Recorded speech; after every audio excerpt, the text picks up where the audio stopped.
শুধুমাত্র এই দোয়াটি একবার পড়েন, আল্লাহ তাআলা আপনার 90 বছরের গুনাহ মাফ করে দেবেন ইনশাআল্লাহ। আপনার 90 বছরের গুনাহ মাফ হয়ে যাবে শুধুমাত্র এই দোয়াটি যদি একবার পড়তে পারেন। আপনার ভাগ্য খুলে যাবে, রিজিকে বরকত আসবে, মনের ন্যাক আশা পূরণ হবে, আল্লাহ আপনার সব দোয়া কবুল করে দিবেন। সুবহানাল্লাহি ওয়া বিহামদি। এত ফজিলত, এই দোয়াটা আপনারা শেয়ার করে দিবেন। এই যুবকেরা, আমল না করেও সওয়াব পাবা। তোমার একটি শেয়ারে, একটা বাটনে প্রেস করে তুমি সওয়াব পেয়ে যাবা। কারণ তুমি আমল না করো, অন্য কেউ যদি তোমার শেয়ারের বদৌলতে আমল করে, সওয়াব তুমি পেয়ে যাবা। নবীজির হাদিস। আমার ভাইয়েরা, আল্লাহর কাছে দোয়া করা, আল্লাহর কাছে দোয়া চাওয়া, এটি হলো মুমিনদের কাজ। আমার আল্লাহ বান্দাকে বলেন, বান্দারে উদউনি আস্তাজিব লাকুম, আমার কাছে চাও, আমার কাছে চাইলে আমি আল্লাহ তোমাকে দিয়ে দিব।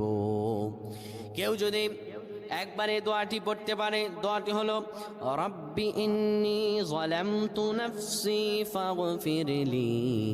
কেউ যদি এই দোয়াটা একবার পড়তে পারে, আমার আল্লাহ তাআলা তার